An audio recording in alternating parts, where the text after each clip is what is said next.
Shahidul Islam খোকনের madam ফলি।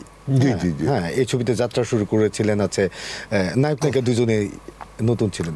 ওই ছবির অভিজ্ঞতা শুনতে চাই আসলে শহীদুল ইসলাম খোকনের সঙ্গে। আসলে ওই ছবিতে আমার কোনো চরিত্র ছিল না, তো আমি আউটডোরে ছিলাম, ঢাকায় শুটিং হচ্ছে। তো আমি জ্যাকিরে খোঁজার জন্যে, জ্যাকি এবার খোকন ভাইয়ের শিষ্য, ওরে খোঁজার জন্যে খোকন ভাইয়ের অফিসে যাই। ভাই কই ছিলেন আপনি, আপনার কোনো পাত্তা নেই, হেনতেন। হামলা ছবি তো ভাবি ছবি তো শেষ। হামলা আমি পাঠ করলাম না, ছবি শেষ হয় কি করে। ফরিদি ভাই এফডিসিতে, বুঝছেন, একটা সিন আমি করেছিলাম, আমি পুলিশ, ওকে যেতে দেবো না, ফরিদি ভাই পাগল, মানে অ্যাক্টিং করতেছে, এই পাগল তোর কাপড় কে ধোয়?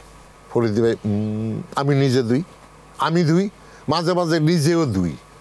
এইভাবে একটি সিনে আছে। এটা হয় কি, ওই সময় যে রিলেশন, এক সিন দুই সিন, আর আমি নিজেকে পরীক্ষা করার জন্য, যে অনেক ছবি দেখবেন আমি এক সিন দুই সিন কাজ করছি নিজেকে। কেন আমাদের যখন নাটক করি আমি অবসরে, আমাদের চলতো ফাঁস। সিরাজ ভাই আমাদের ডিরেক্টর ছিলেন, Sirajul Islam Siraj, actor and director. উনি একদিন একটা কথা বলেছিল, তাহলে একটা মার্ক করতাম, আমার মাথায় ঢুকে গেছিল, যে ক্যারেক্টার বড় ছোট হয় না, আর্টিস্ট বড় ছোট হয়। একটা বড় আর্টিস্ট যদি এক সিন পাঠ করে দেয়, এটা সারা জীবন মানুষ মনে রাখে। তো আমি নিজেদের টেস্ট করার সময় অনেক সময় এক সিনও পাঠ করেছি, দেখি কি হয়, নিল কি না। দেখছি হ্যাঁ, অনেক ছবিতে এরকম ছোট সিন হলেও যদি জায়গার মতো লেগে যায়, পাবলিক পছন্দ করে। হুমায়ুন ফরিদের গল্প শুনতে চাই ভাই। খোকন ভাইয়ের কি ছবির নাম সরি আমার মনে থাকে না, ছবির নাম মনে থাকে না না না। তো আউটডোর, ফরিদ ভাইয়ের অ্যাজমা ছিল, হাঁপানি কঠিনভাবে। উনি কক্সবাজারে খুব বেশি হলে 6-7 দিন, এর বেশি থাকতে পারতেন না। ওই ছবিতে পরে যে খোকন ভাইয়ের ছবিটা, এই ছবিতে আমি আর জ্যাকি হচ্ছি ফরিদি ভাইয়ের অ্যাসিস্ট্যান্ট। তা আমাদের কথাই ছিল যে আমরা যে কয়েকদিন কক্সবাজারে থাকবো, আমরা পোলাও খাবো, প্রোডাকশানে খাবো না। তো ঠিক খোকন ভাইরে বলা হইলো 2টার আগে আমাদের ছেড়ে দিয়ে। তা আমরা করতাম কি, ওই সাগরে গিয়ে একটু গোসল করতাম।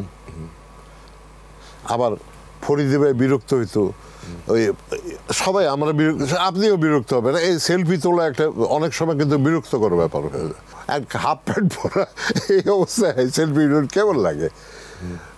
ফরিদি আমার ওই ভাই এটা বাছা যায় কেমনে, এই সেলফির কি করা যায়। তো অনেকে একটা ছবি তুলব, ফরিদি ভাই প্লিজ একটা সেলফি তুলি না। তখন আমি বলতাম ভাইয়া ওই ফরিদি ভাইকে না, ফরিদি সাহেবের যে ফির আছে না, উনি নিষেধ করছে ফটো তুলতে নিষেধ করছে। ফরিদি ভাই এরকম এটা কেমনে বের করলে, আমলে এটা হয়ে গেছে গা, আটকা চলে এসছে। এইরকম ফরিদি খুব মজার লোক ছিল, খুব মজার লোক, ও সিনসিয়ার, ভেরি সিনসিয়ার। ওই যে কার্পেট থাকলে উনি শুটিং করতে পারতেন না, ওটা অ্যাজমার জন্য অনেক কিছু। ওইবার প্রথম উনি 20 দিন ছিলেন, এবং সে বলছে, খোকন ভাই কয় ফরিদি ভাই আপনি 20 দিন আমার আউটডোরে, কয় ববি ভাই আছে না, আমরা করি 20 দিন, কিন্তু অ্যাজমার টান উঠে নাই।